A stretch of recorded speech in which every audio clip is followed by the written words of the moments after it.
जब आप किसी की ज़िंदगी में बैंडेज बनते हो ना, तो ये भी याद रखना कि अच्छा उसका ब्रेकअप हो गया, आप बैंडेज की तरह उसकी ज़िंदगी में चले गए, तो ये भी याद रखना कि बैंडेज को उतार दिया जाता है जब घाव भर जाता है, और उतार के डस्टबिन में फेंक दिया जाता है। ठीक है, तो बैंडेज मत बनो किसी की ज़िंदगी में।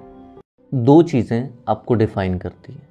पहला, आप में कितनी पेशेंस है जब आपके पास कुछ नहीं है। दूसरा, आप में कितना एटीट्यूड है जब आपके पास सब कुछ है।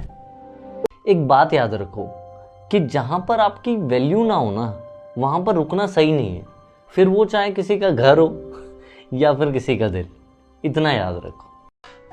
समय दिखाई नहीं देता, पर एक बात बताऊं, समय दिखा बहुत कुछ देता है। कोई भी इंसान मूव ऑन करने लगता है ना, और जब मूव ऑन के 1-2 महीने हो जाते हैं और उसे लगता है कि वो मूव ऑन करने की मतलब स्टेज पे पहुंच गया, मतलब अब उसका मूव ऑन कंप्लीट होने वाला है, तब एक बार भगवान ज़रूर उसे टेस्ट करता है। टेस्ट कैसे करता है? उसके एक्स को वापस भेजता है कोई ना कोई बहाने से।